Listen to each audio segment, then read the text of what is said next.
There are a couple of things that a few people have to know when it comes to being called by God. When God calls you into ministry, there are things that are very important for you to know, to do, so that you don't jeopardize your destiny.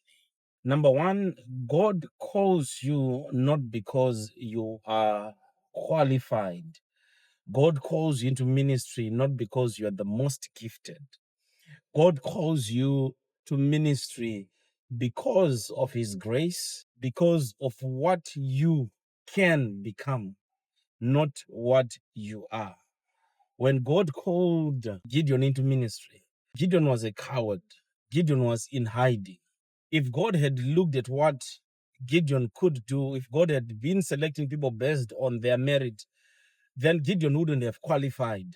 But God chose Gideon because Gideon would fit what God wanted to do with him. So it was the grace of God that selected Gideon and what Gideon could become after God had selected him. He had no talent, he had no skill. Same applies when God chose David. David was just a shepherd boy.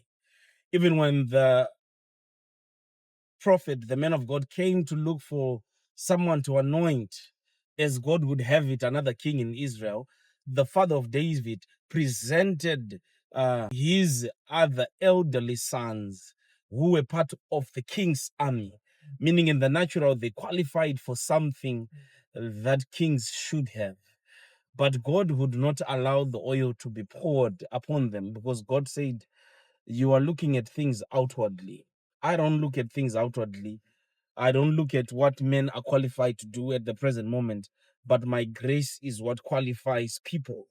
And, about 6, 7, 8 brothers passed by until he had to ask, is there yet another son? And the one that they called was David, who was not qualified for anything but to lead the sheep. He was not in the army. He was not an army commander. He had not fought any battle, but God's grace was upon him. So you have to understand that the calling of God or the callings of God are not dependent on what you can do, but they are dependent on the grace of God and on what God sees that you're going to become. God calls us because he sees what our tomorrow is going to be like. He does not use today to qualify us. So when God calls you, please stop thinking that it's the gifts that you have. Stop thinking that you are more qualified than others, but it is an act of grace. And God is also the giver of the gifts.